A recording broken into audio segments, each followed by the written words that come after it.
Vision board love big numbers. 10x your revenue, double your targets, go big or go home. I bought into that for years. I'd announce goals that made eyes widen. Let's double revenue by March. It felt visionary. The team clapped. I felt like a leader. By March, my best strategist, Rohan, had gone from electric to exhausted. Two others were showing up late and leaving early, and I felt ashamed. What I called ambition was really pressure dressed up as vision. Here's what nobody tells you about stretch goals. Sometimes the goal isn't a growth engine, it's the spark that blows the gearbox and kills momentum. Let's look at the physics behind that. In physics, torque capacity is the system's ability to handle force. You can have huge horsepower, but if the gearbox can't handle the torque, you don't accelerate, you break the gears. Business works the same way. Your goal is the force. Your team, systems, and capacity are the gearbox. Here's the law: stretch creates stress when capacity isn't strengthened first. Scale capacity before you scale target. So the system locks under strain. That's the law of goal implosion.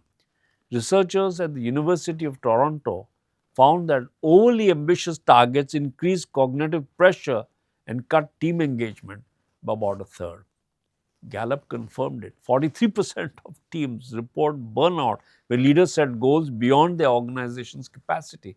When people believe a goal is unreachable, they disengage to protect themselves from failure. Your Ferrari's gearbox doesn't care about your vision, it only cares whether it can carry the load.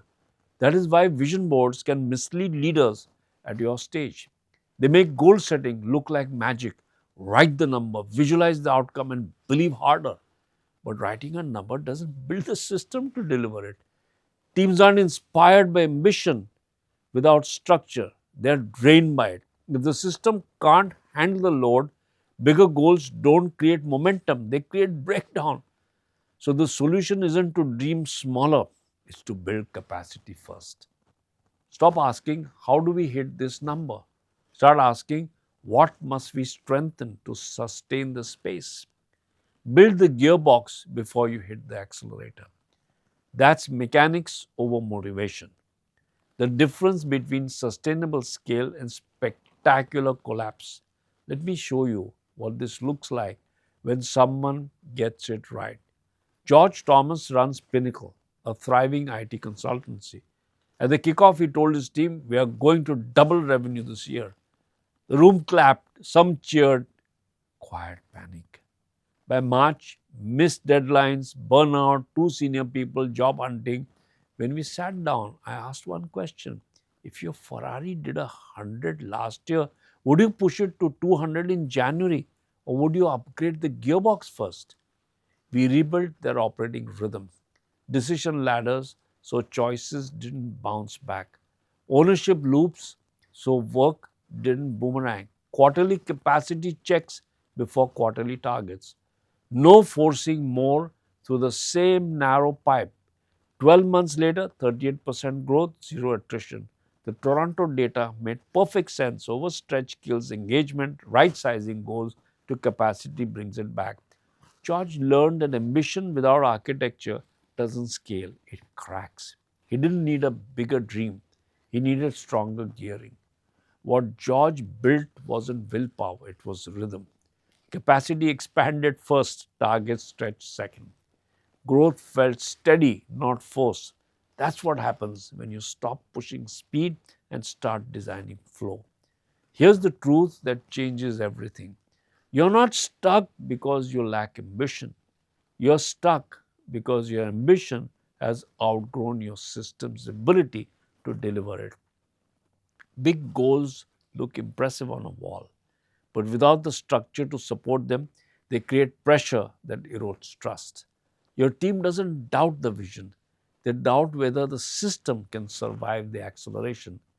When you push speed through a gearbox that can't handle it, people quietly disengage. No one wants to be in the car when the transmission fails. Freedom doesn't come from setting bigger goals. It comes from building systems strong enough to sustain the speed those goals demand. Quick pulse check. Think of one number on your board right now. If that goal came true this quarter, what would break first? People, process, or crash? What capacity needs to grow before that goal makes sense? Two questions, take 10 seconds. One, which goal on your board is bigger than your system's current capacity? Two, you want to double results, but can your gearbox handle that torque? What needs redesigning before you hit the accelerator again? That's the seventh law, goal implosion. And here's what happens when you build capacity the right way and growth starts to feel effortless. Leadership changes shape. It's no longer about pushing harder, it's about keeping energy in circulation. Next up, the law of reciprocity. Why the universe doesn't forward extraction, it rewards exchange. Let's take a moment with this. There are Santa Claus, vision boards, plus blind faith, plus wishful thinking, all waiting for magic. This is where most of us still get stuck, waiting for something outside of us to move what only action can move. So look at the questions on the screen. Where are you passively waiting for magic instead of taking massive action? And as you reflect on this law, think about where that pattern shows up for you. Take a minute each to share with your partner what comes up.